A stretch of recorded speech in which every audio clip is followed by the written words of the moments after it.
তাকে 7 বছর যাবত রেপ করা হয়েছে। তাকে উলঙ্গ করে কোরআনের পাতা ছিঁড়ে দিয়ে পুরো নিচের ফ্লোরকে কোরআনের পাতা দিয়ে ছিঁড়ে ভরাই দিয়েছে। আর আফিয়া সিদ্দিকাকে বলা হয়েছে উলঙ্গ অবস্থায় কোরআনের উপর দিয়ে তুমি হেঁটে যাবা পা দিয়ে। এই নারী যুগের পরে যুগ আমেরিকার ভেতরে টর্চার সেলে জুলুমের শিকার হয়েছে, তবুও তাওহীদ আর ঈমানকে স্যাক্রিফাইস করতে প্রস্তুত হয় নাই। আফিয়া সিদ্দিকা মুসলমানদের ঈমান যে কত তাজা হয়, কত উত্তম হয়, কত তাজা দীপ্ত ঈমান হয়, ডক্টর আফিয়া সিদ্দিকা তার বেস্ট এক্সাম্পল। ঠিক কিনা বলেন?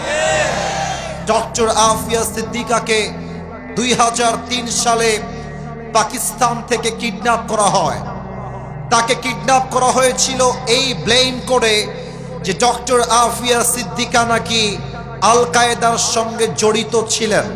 এবং আপনারা অবাক হবেন, ডক্টর আফিয়া সিদ্দিকা ছিলেন, শি ওয়াজ নিউরোসায়েন্টিস্ট, সে একজন বিজ্ঞানী ছিল এবং পাশাপাশি সে আল্লাহর কোরআনের হাফেজা ছিল। সুবহানাল্লাহ পড়েন। তাকে গ্রেফতার করা হলো একজন সেনা হত্যার দায়ে। 2003 সাল থেকে নিয়ে 2018 সাল পর্যন্ত তাকে কারাবন্দী করা হলো। তাকে 7 বছর যাবত রেপ করা হয়েছে। তাকে উলঙ্গ করে কোরআনের পাতা ছিঁড়ে দিয়ে পুরো নিচের ফ্লোরকে কোরআনের পাতা দিয়ে ছিঁড়ে ভরাই দিয়েছে। আর আফিয়া সিদ্দিকাকে বলা হয়েছে উলঙ্গ অবস্থায় কোরআনের উপর দিয়ে তুমি হেঁটে যাবা পা দিয়ে।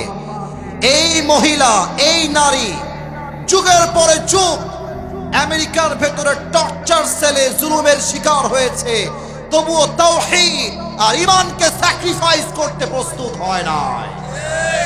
এবং আপনারা জানলে আরো অবাক হবেন, আফিয়া সিদ্দিকা জেলে থাকা অবস্থায় আল্লাহর রসুলকে স্বপ্নে সাক্ষাৎ করেছে। সুবহানাল্লাহ পড়বেন না? না, এটা জিনাইদহের সুবহানাল্লাহ হইল না, বলেন সবাই জোরে সোরে সুবহানাল্লাহ। আফিয়া সিদ্দিকার ভাষা হচ্ছে উর্দু ভাষা। নবীর সঙ্গে স্বপ্নে সাক্ষাৎ, ডাক দিয়ে বলছে ইয়া রাসূলুল্লাহ मैं यहाँ पर कब तक रहूं, আমি এখানে আর কতদিন থাকবো ইয়া রাসূলুল্লাহ, ये इम्तिहान कब खत्म होगा, এই পরীক্ষা কবে শেষ হবে ইয়া রাসূলুল্লাহ। নবীজি একটু মুচকি হাসি দিয়ে বললেন আফিয়া ये तुम्हारा इम्तिहान नहीं है, এটা তোমার পরীক্ষা নয়। এই কথা শুনে আফিয়া সিদ্দিকা চোখের পানি ছেড়ে বললেন ইয়া রাসূলুল্লাহ अगर ये मेरा इम्तिहान नहीं है तो मुझे जो जुल्म किया जा रहा है ये मुझसे और बर्दाश्त नहीं होता। हे रसूल, যদি এটা আমার পরীক্ষা না হয়, যে জুলুম চলছে, যে ধর্ষণ চলছে, যে রেপ চলছে, এটা আমার দ্বারা আর সহ্য হচ্ছে না। এ নবী, আমি কবে মুক্তি পাবো? নবীজি বলছেন আফিয়া ये तुम्हारा इम्तिहान नहीं है, ये मेरी उम्मत का इम्तिहान है, এটা আমার প্রত্যেকটা উম্মতের ইমতিহান। হকের পক্ষে থাকলে বাধা আসবে, জেল আসবে, জুলুম আসবে, বাট কথা হবে একটা, আমার জীবন যাবে, কল্লা যাবে, বাতিলের সামনে আমার মাথা ঘোরাতে হবে না। জিনাইদহের ভাই, আল্লাহ সেই জাগ্রত ঈমান আমাদের সবাইকে দান করুক। পড়েন সবাই আমিন। অতএব আমি আসিফ হুজুরের লাস্ট এন্ড ফাইনাল কথা, আল্লামা দেলওয়ার হোসেন সাইদি হুজুর জেল খেটেছেন, জুলুমের শিকার হয়েছেন, শহীদ হয়েছেন, বাতিলের সামনে মাথা নত করেন নাই। আল্লামা মামুনুল হক সাহেবকে ধর্ষণের মিথ্যা মামলা দিয়ে জেলখানায় বন্দী করা হয়েছে, উনি ওনার মাথাকে বাতিলের সামনে নত করেন নাই।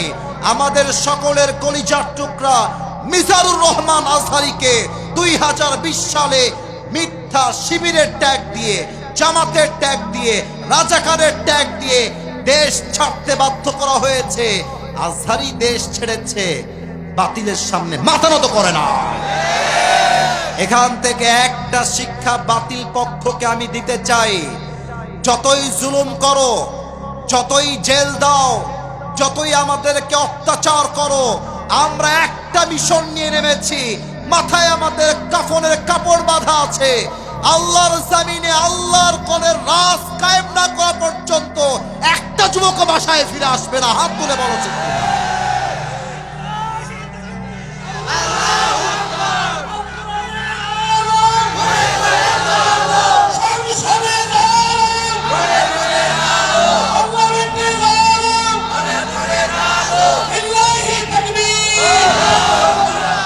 আল্লাহ যেন এই স্লোগানকে কবুল করে, পড়েন সবাই আমিন।